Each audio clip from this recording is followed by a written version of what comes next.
Hello and welcome to Big Dash Knows. Big Dash knows what? New York Giants football.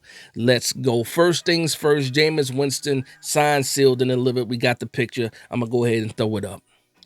We got Jameis Winston signed officially, fresh off of vacation, came right to East Rutherford and signed his contract. Also had a pretty good introductory meeting, or presser, if you want to call it that. Was asked some good questions by the beat writers and gave some interesting answers as well.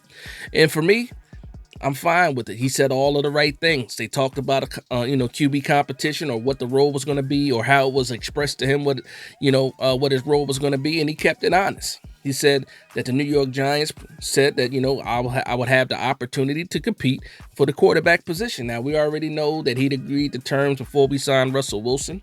Schoen made it clear that Russell Wilson will be getting the first team snaps, in the spring. Rightfully so. The money dictates that. But again, is it going to be an open competition? Is it going to be just, what Joe Schoen said it's going to be? I believe it's going to be Russell Wilson getting the first team snaps, and I don't believe that Jameis Winston can beat out Russell Wilson. Not right now, not right at this point, but we'll see what happens. These guys are similar in age. It is what it is at the end of the day. But I do like also he was asked about certain wide receivers on the team. Well, he was asked about the wide receiver room. And this is the second guy that came into the building, second quarterback came into the building. Russell Wilson said it first. Jameis Winston also said it. They keep mentioning the name Jalen Hyatt as a guy with potential. Untapped potential, that's what Russell Wilson said. Jameis Winston said he sees a future star in Jalen Hyatt. Now, I understand you have to say all of the right things, but I just find it interesting that both of these guys, they didn't have to go to the fourth wide receiver on the depth chart. They could have left it at Malik Neighbors, Wan'Dale Robinson, Darius Slayton, but no, each one of these guys took it the extra steps and mentioned Jalen Hyatt. I love it. I think a guy like Jalen Hyatt, who we gave up draft picks trading up for Jalen Hyatt, we shouldn't have gave up on him, or I should say the coaching staff shouldn't have gave up on him. Maybe now we actually have a quarterback that can get him the ball consistently, but let's see what happens with that. But let's talk about Joe Schoen now. They had the league meeting started today. Joe Schoen had himself a presser, and he was asked a couple of questions. The first thing I want to mention, though, is this. He did say that Evan Neal was open to playing guard. What does that mean? He's open to playing guard. That means he's moving the guard. He said it without saying it. It's damn near official. Once the GM starts talking about position, like last year, he said we're not moving Evan Neal. They didn't move Evan Neal. As much as we wanted them to move Evan Neal, especially during the end of the season where the games didn't matter. Let's just see what Evan Neal can do at guard. They didn't do it. Now, all of a sudden, Evan Neal is open to playing guard. Well, to me, Evan Neal didn't have a choice but to be open to moving to guard. And a couple of offseason signings made it clear to me that they were trying to open that position up for Evan Neal. There were some guards out there on the market that were free agents that we could have signed. Guys that have a lot more experience at guard, guys that have the snaps, guys that have, a little bit more, I guess, production at the guard spot. But no, we went ahead and re-signed Greg Van Roten. We went ahead and re-signed Aaron Stinney. And to me, and I said it in a previous video, I said they did not sign a threat at the guard spot. They're leaving that spot open.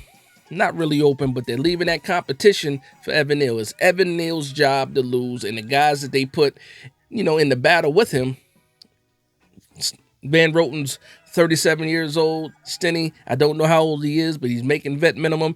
They kind of cleared the path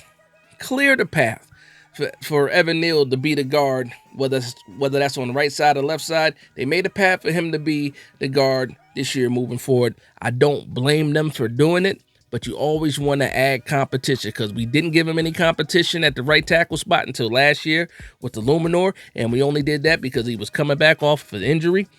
And then now this year, you sign some old veterans as depth pieces, and you really don't bring in a true guard or true guard competition for Evan Neal, and you're already queuing them up for that spot. I can see it a mile away. I know when somebody's getting lined up, and Evan Neal is getting lined up to be the starting guard, I should say, for 2025, unless somebody comes out of the blue and totally just beats him out. I don't see that happening, but again, it is what it is. But let's talk about what the thumbnail is talking about. The New York Giants, they're not forced. Their back is not in a corner to take a quarterback with the number 3 pick. That's pretty much what people are running with off of the quote that Joe Schoen was saying. And I'll throw up the quote. Shout out to Dan Salamone and Giants.com. So basically what Joe Schoen was saying is due to the moves, the free agency signings that have been made, they're not backed into a corner. They can take whatever position. They're open for any position at 3. Best player available, need meets value, however you want to explain it. Joe Schoen told everybody. And I think he was trying to get that news out to a certain, a couple of teams that don't try to force us to give you a boatload of picks to trade up. We're comfortable right now sitting where we are. We're comfortable because we have a plan at quarterback for 2025. He's saying that I'm going to sit still. In my opinion, this is what it means to me. I'm not going to give you a boatload of picks to go up to number 1, Tennessee, and I'm going to call your bluff, Cleveland Browns, because right now we're in a good spot when it comes to quarterback. So if you want to try to trick us and for us to trade up to number 2 so we can get Shador, I'm not falling for it. We're going to sit here and call you bluff. Tennessee Titans, same thing. We're not selling you our arms and legs in order to get to the number 1 spot. Right now, we're good at quarterback. And the funny thing about it is he's not lying. He's not lying. Right now, the New York Giants are in a better position at the quarterback than both the Tennessee Titans and the Cleveland Browns. Cleveland Browns have Kenny Pickett and an injured Deshaun Watson. He probably won't even play in the 2025 season.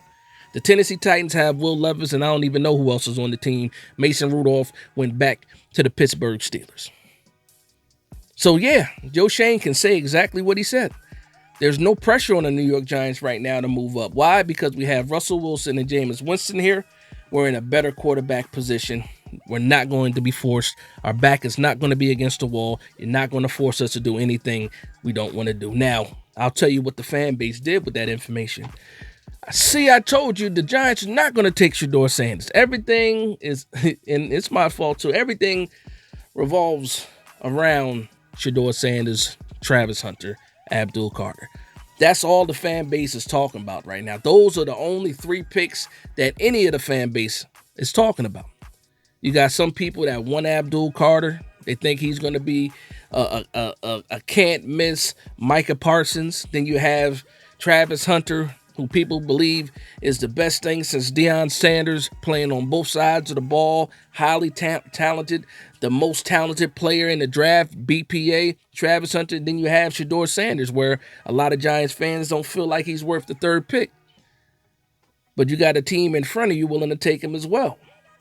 And then all the criticism, all the slander and the hate, that comes with the Shador Sanders name is what's going on right now within the Giants fan base. But I'm telling you guys right now, Joe Schoen has had a good offseason.